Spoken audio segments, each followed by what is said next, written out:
we're revisiting the DNA of Redeemer City to City, which of course was formulated to some degree in the most recently formulated in the book Center Church, which is which is 10 years old now. And so what we want to do in these white papers and these talks is to revisit all the aspects of the DNA. We want to also, in a sense, enrich our understanding of them so that we can re-articulate them in our particular times and particular contexts around the world. And so the talks are basically going through the main headings of the white papers. So it's by far the best for you to both listen to the talk and read the white papers. You could either read the white paper and then listen to the talk, or the talk first and the white papers. That does not matter. But it's far better if you read the white paper as well as hear the talk, rather than just hear the talk. The gospel, the first, the most basic of the aspects of the DNA. We must never lose it, we must never assume it, and we must never tire of it. Now what I mean by that is, first of all, when I say we must never lose it, I'm thinking of Galatians 1, where Paul comes right out and says, you might have all kinds of other Christian doctrines down. You may have the right view of the person of Jesus Christ, or you might have the right view of the Trinity, or you might have all kinds of right views. But if you actually lose the gospel, then all those other doctrines can't help you. You've lost everything. So we must never lose it. Secondly, we must never assume it. And I'm thinking of Galatians 2, where Paul actually has to confront Peter, another apostle who used to eat with the Gentiles but had fallen back into his older Jewishness, which was, you don't eat with unclean Gentiles. And he had started to, in a sense, lose his grip on the gospel. And Paul was not assuming that just because you're Peter, that of course you know the gospel. He didn't assume it. He made sure that we were looking at ourselves constantly to say, have we still got our grip on the gospel? So we mustn't lose it, we mustn't assume it, and we must never tire of it. And here I'm thinking of 1 Peter chapter 1, verses 10 to 12, where it says, even the angels long to look into the gospel. They never get tired of it. And so that's what we're looking at it again. Now, let's start this way. I'd like to basically talk to you about what is the gospel, the concept of it, definition of it, and then what are the implications of the gospel? What are the issues surrounding it? The gospel assumes that everyone is seeking salvation, even though the vast majority of people in the world who are seeking salvation don't use the word and don't think in those terms. But the whole idea behind the gospel is, the premise of the gospel is that here's how Jesus Christ saves you. And therefore, it assumes that everyone is looking for salvation. Now, I believe the gospel is absolutely right in assuming that everyone actually is looking for salvation. Because basically everyone believes the world is not as it ought to be, that human beings are not what they ought to be, and that, generally speaking, you are not what you ought to be. Now, people have very different understandings of that and why those things are the case, but by and large, it's true that everyone understands that we are not what we ought to be, people aren't what they ought to be, and the world is not what it ought to be. Even modern, Western, individualistic, therapeutic culture. From Rousseau to Freud, we've been told that there's nothing wrong with me, it's just the world out there that's messing me up. But even modern Western therapeutic culture has narratives of liberation saying that we need to be liberated, which means we need to be saved, even though we don't use the term. But the gospel rightly assumes that everyone believes that there's something wrong and we need to be saved from whatever it is that's wrong. And then, so what is the core of the gospel? Now, what I'm about to do is give you not a gospel presentation, but what I think is the core of the gospel that always has to be there when we talk about the gospel, however we present it. Now, when I say I want to talk to you about the core rather than give you a gospel presentation, there is no one gospel presentation that the Bible gives us. The Bible gives us a number of different presentations of the gospel. And I would say when I listen to people present the gospel today, in most places I've gone, most of the gospel presentations tend to fall either into the category of what I would call God, sin, Christ, faith. It's more individual. It's saying this is what you owe God. We have sinned. Jesus Christ has paid the price, and here's how you receive it through faith. And it's more how a person actually connects to the salvation of the gospel. The other way I've heard people talk about the gospel is creation, fall, redemption, restoration. The world was good. We have screwed it up. Jesus Christ comes back to restore the world. And that has more to do with the giving people a panoramic view of all that salvation is supposed to accomplish. Here's what I want to say. However you decide you're presenting the gospel, you must keep in the gospel this core. And here's what I mean by the core. Number one, we're saved by grace, Christ's grace, not by our moral efforts. That's got to be in there. Number two, we are saved by what Christ has done, not by what we have done. That's not identical to the first one. So we're saved by grace, not by good works. We're saved by Christ's works, not our works. Thirdly, we receive this and connect to this salvation just the way Jesus Christ accomplished it, through weakness. Not by summoning up our strength, but admitting we're weak and repenting and lifting the empty hands of faith and saying, fill me, save me, change me. And then lastly, if we make that connection, the result is a new creation, not just a new creation individually, but eventually a new creation of the entire world. See, that's what I'm calling the good news, the bad news, the good news, and the great news. The bad news is that we're all trying to save ourselves, one way or another, individually and corporately, through looking to things rather than God to do it. And that means that corporately, we might be looking to wealth and power, and that's one of the reasons we have systems of injustice. So various groups are looking for salvation, as it were, through wealth and power or military might. Individuals are looking for salvation by a sense of self-worth and a sense of significance through accomplishment or through sexuality and through loving relationships or through career and that sort of thing. But we're all trying to save ourselves and we're failing.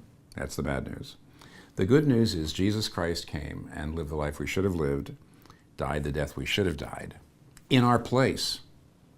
And by living the life we should have lived, he earned the blessing that only a perfect human life would merit.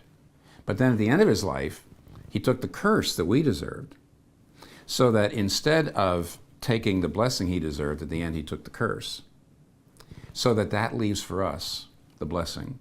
So 2 Corinthians 5:21 says, God made him sin who knew no sin, that we might become the righteousness of God in him. You hear that? When it says God made him sin, that doesn't mean that on the cross he became sinful. It means God treated him as sinful. And therefore, when it says God made him sin who knew no sin, that we might become the righteousness of God in him, that is not saying so that we might actually be righteous. Yes, eventually we will be.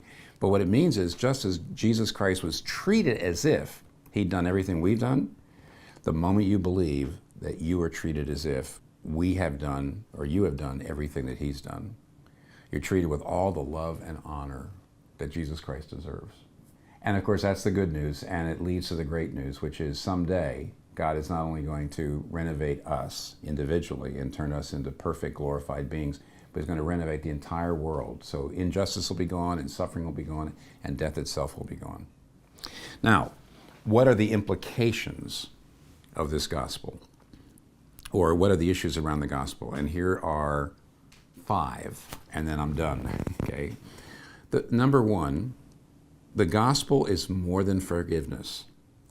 Over the years, as I've been preaching and ministering, I've discovered that an awful lot of people only have half a gospel because they basically believe that when they hear the gospel, they think, well, that means Jesus died for my sins so that when I do something wrong, he forgives me.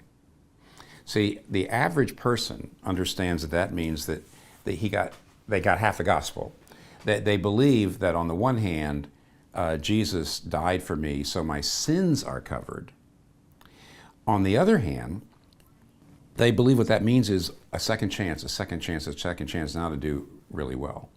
I've talked to so many people over the years, in fact, fairly recently to somebody else who said, I know I don't deserve heaven, and Jesus died for my sin, But if I really live like him and really trust in him and try to be like Jesus, then I think he'll let me into my heaven. So you see, my sins have been covered, but the idea is it's still up to me to be like Jesus.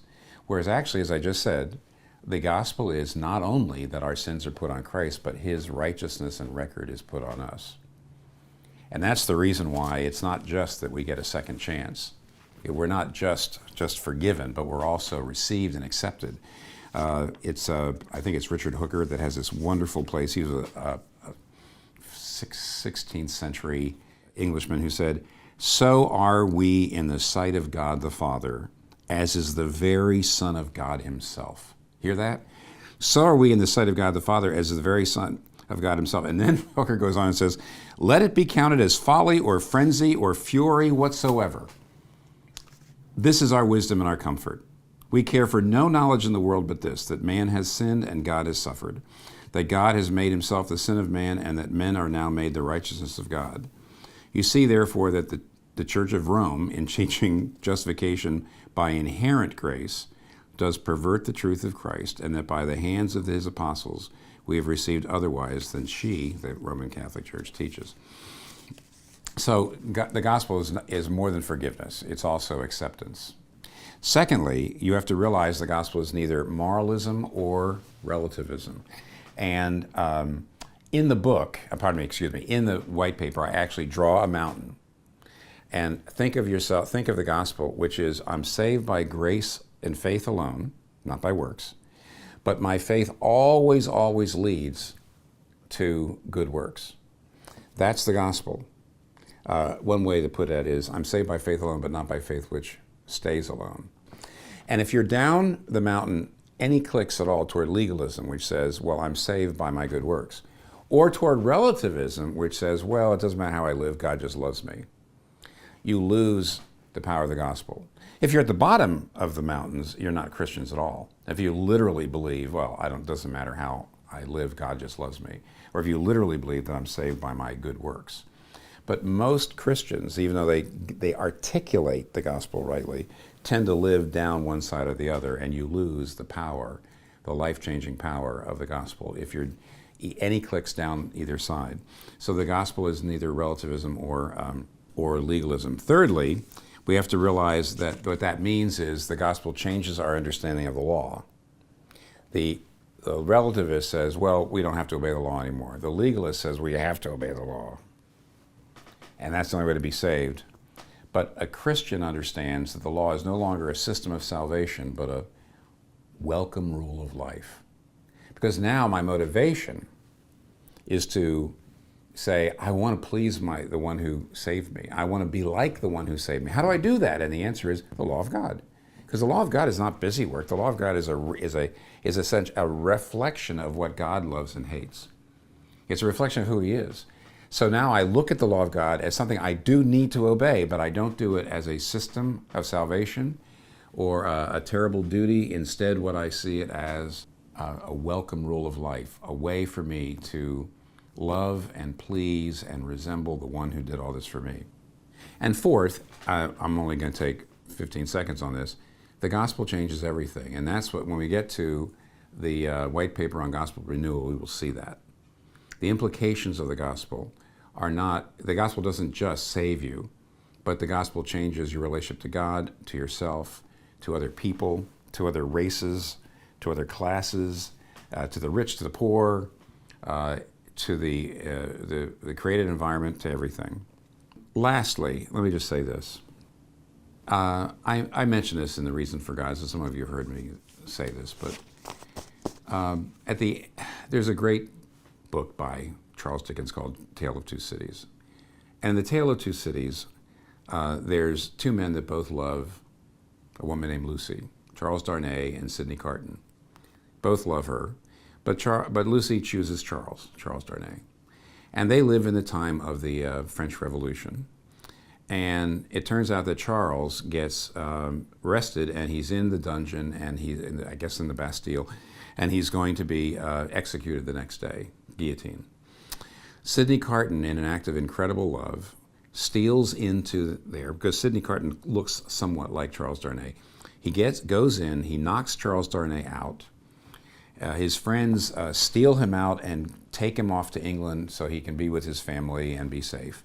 And Sidney Carton stays in the dungeon, ready to die in the place of Charles Darnay. And there's a place where a young girl who's a seamstress, who's also going to die the next day, comes up to him and starts talking to him, thinking it's Charles Darnay. And she looks and she realizes this is not Charles Darnay. And she says,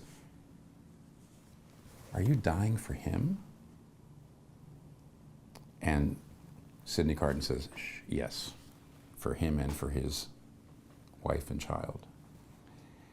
And she says, "Oh, stranger, I don't know that I can face it tomorrow, but could I hold your hand when we go out tomorrow? Because I think if you held my hand, I might have the courage to face what I have to face." And he said, "Of course."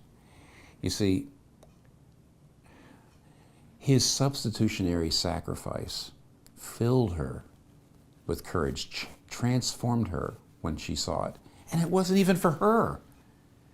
How much more will Jesus Christ's substitutionary sacrifice for you and me transform us if we live with it, if we pray it into our hearts, and if we celebrate the gospel every day?